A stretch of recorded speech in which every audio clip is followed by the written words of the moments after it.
considered asking Santa for a puppy this Christmas, but that does not mean I am ready for it. Yeah, you and me both. And pet store owners say we're not the only ones considering it, but many of those holiday pets end up in shelters a few months later. Christina Laurie joins us with what you should consider before adopting. Good morning, Christina. Good morning. I feel like such a Grinch this morning with all this bad. It's all, we need to remember it. We need to remember it.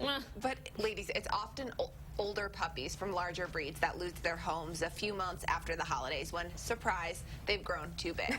Your kid may be asking Santa for a dog, but if you have a full-time job or are busy shuttling your kids to and from after-school activities, you may do better bringing a litter box trained cat into your family. Pet store owners say that even if Santa foots the bill for buying your new animal, raising a pet isn't free or even cheap.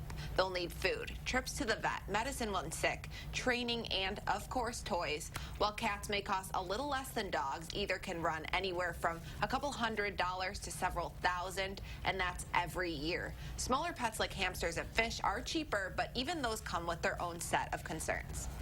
If a small child is interested in a hamster may not be happy to be held, especially right away at the beginning, and we want them to consider that when they're originally thinking about a dog or a cat that they can interact with. A hamster may not be something that they didn't consider in terms of interaction. We may then suggest something smaller as like fish or a bird that may not be held on a daily basis, and then maybe moving up to a larger pet or more hands-on pet in the future.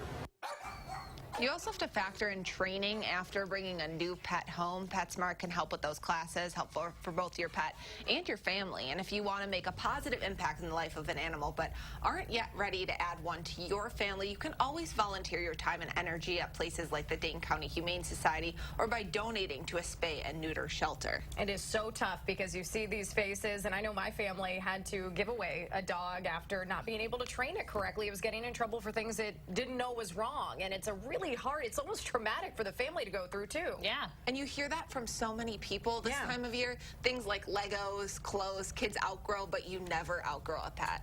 Yeah, but it could outgrow you, so we gotta be careful. All right, I'm getting Danica a pity hamster for Christmas. No, thank you. I'll wait for the dog.